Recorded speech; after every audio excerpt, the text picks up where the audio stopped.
Hi, Gary here.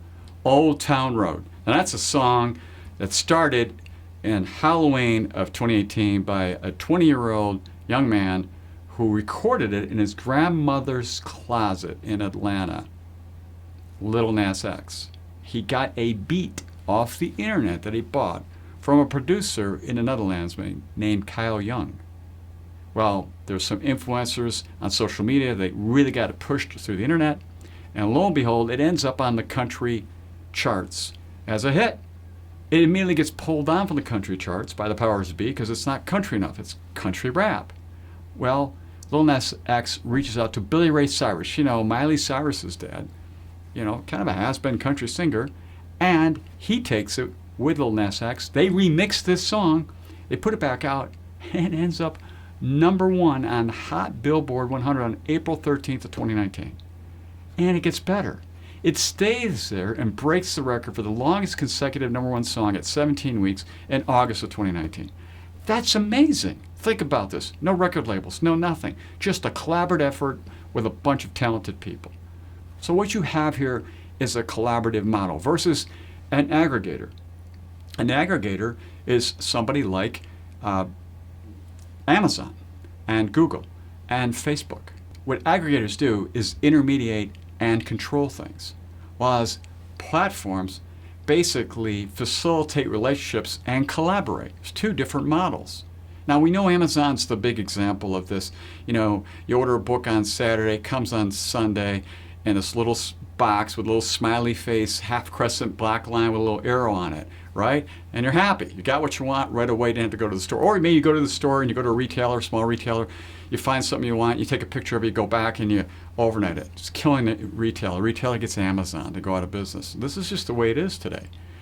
Walmart is fighting back, has been for a while. Walmart's got only 20 fulfillment centers though, and Amazon's got 300. And a fulfillment center is just basically a place where everything's put together and shipped out. And Amazon does it two ways. They do the products themselves and ship them to you, or the merchants ship them through Amazon. But what's important is it's that little ubiquitous smiley face. And so a collaborator comes along, Shopify, and says, how do we compete as a collaborative model to this competitive model? And about that time, we're looking at the score of what's going on with Amazon 1, Walmart 0. I want to flip that on you. It's a book by Peter Thiel. It's called 0 to 1. Came out in 2014. Now, Peter is known as an entrepreneur. In fact, he's known with another famous entrepreneur starting PayPal with Elon Musk. And by the way, Elon Musk was booted from PayPal in 2000 as CEO. But Peter Thiel posits this. He says, look, the collaborative model is going from 0 to 1, creating value off the radar. Nobody sees it happening. You probably don't know about a company like Spotify who is out there competing with Amazon. Amazon and Walmart are going from 1 to 0. They're driving profits, they're driving costs, they're driving everything down and commoditizing it completely down to 0 and forcing a lot of our businesses out of business. They can't compete in this area. So one's about collaboration, one's about competition. So what Spotify is doing is they're saying, look, you vendors out there, last year they took 800,000 of them and they delivered to 200 million of us their products, but not the smiley box, their own branding. Because look, the merchant wants to keep their branding. They don't want to get this ubiquitous smiley face and be kind of lose all of that and not keep their company growing. It's very important to them. And they can do it overnight, and they use AI and also algorithms to then ship it out of hundreds of thousands of different fulfillment centers all over the country to compete with Amazon. Why is this important? We've seen this before. The steel and oil industries at the turn of the 20th century, run by Carnegie and Rockefeller, created the unions. Why? Because they were abusing people. They were abusing everyone. And in that process, we pushed back.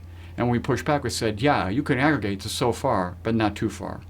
And so collaborative aggregated models have been around a long time. In fact, Carnegie gave away 90% of his wealth by building over 2,500 libraries before his death in the United States and overseas. So we have these two models. We've got Spotify and so forth. Here's the bottom line. We like both models. What's really important is really three things to us. We like our privacy. And Facebook and Google are violating that right now. They're basically, we're pushing back. We're unfriending Facebook because of these issues. They're taking away privacy from us. We really like our freedoms. You start trampling on our freedoms, merchants and so forth, to too far a degree, we push back. And finally, we like many choices. If you get so consolidated, everything goes through Amazon, we're not happy. Doesn't work well. So it's this yin and yang between this collaborative platform and this competitive aggregators. We need both, but they can't go too far one way or the other, or else we do push back. And a great example of collaboration is Old Town Road. Just amazing how that can happen because of the digital revolution that we're sitting in today.